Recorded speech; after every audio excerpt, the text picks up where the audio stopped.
C'est au site de Zizine de la société Safricas Bunia, situé au groupement Thierry, à plus de 5 km de la ville, que la journée porte ouverte a été organisée ce samedi 11 septembre. En présence des autorités politico-administratives et militaires de la province, les membres de la FEC et les pétroliers, la communauté locale et certaines couches sociales.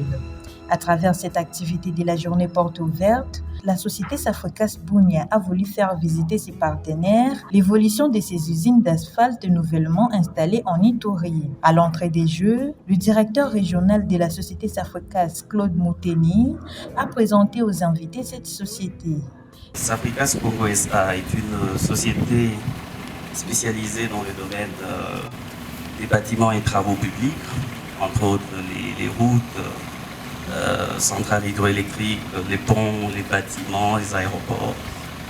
Et Safricas existe au Congo depuis 1923 et depuis son installation, Safricas a son actif la construction de plusieurs ouvrages à travers toutes les provinces de la République démocratique du Congo et dont la qualité et la durabilité ne sont plus à démontrer.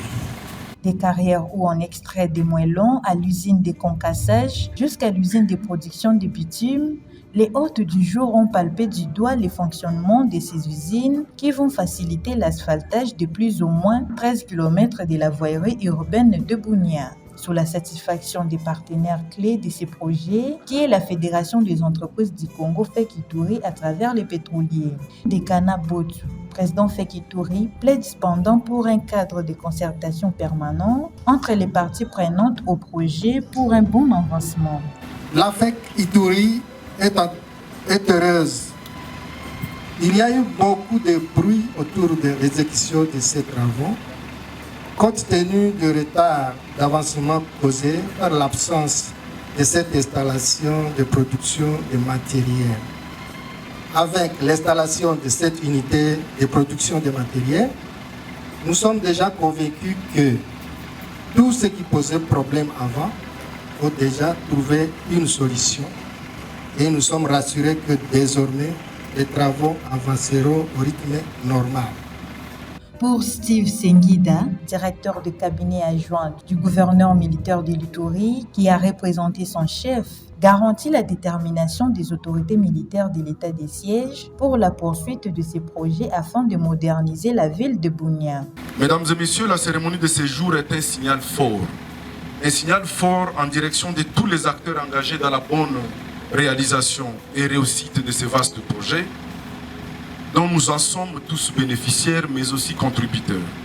Le gouverneur de province, je cite le lieutenant-général Luboya, a tenu à rassurer l'opinion et le partenaire de la FEC de sa volonté et de son ferme engagement de poursuivre et de parachever les actions de développement initiées par ses prédécesseurs ou son prédécesseur au nom de la continuité de l'État, mais aussi de l'intérêt général du peuple iturien.